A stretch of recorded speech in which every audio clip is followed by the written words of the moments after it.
DBMS என்பதன் விரிவாக்கம் A. Database Management System. B. Database Modeling System. C. Database Modifying System. D. Database Mark System. விடை A. Database Management System.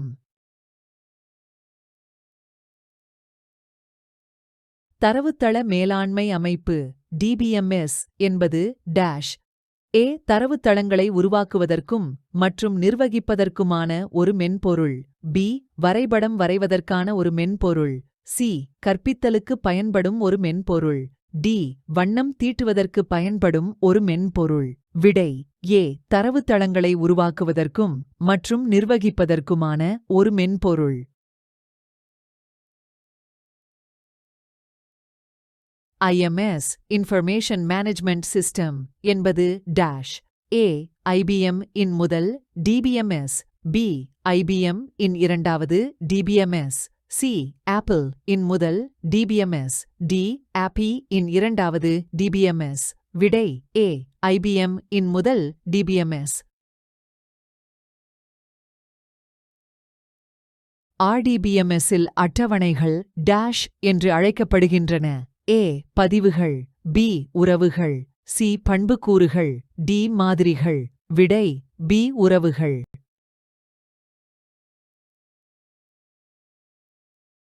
அட்டவணையில் உள்ள வரிசைகள் என அழைக்கப்படுகின்றன. A. புலம். B. உறவுகள். C. பதிவுகள். D. பண்புக்கூறுகள். விடை C. பதிவுகள்.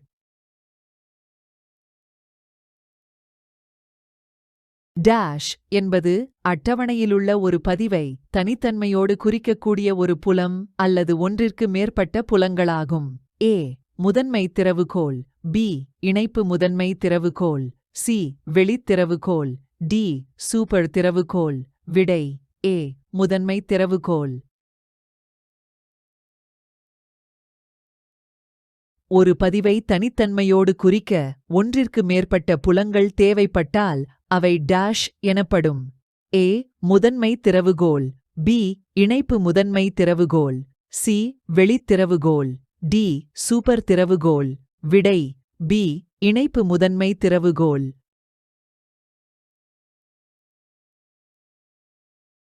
தரவுகள் ஒன்றோடொன்று எவ்வாறு தொடர்புபடுத்தப்பட்டுள்ளது என்பதை வரைபடம் மூலம் விளக்குவது A. ட்ரீ வரைபடம். B. வென் வரைபடம்.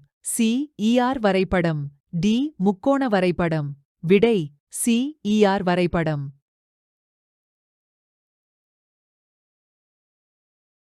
SQL என்பதன் விரிவாக்கம் A. Standard Query Language. B. Standard Qualified Language.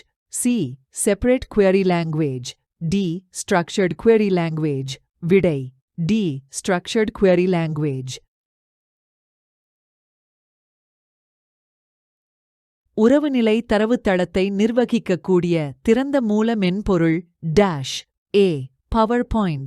B. CorelDRAW. C. MySQL. D. MS Word. விடை C. MySQL.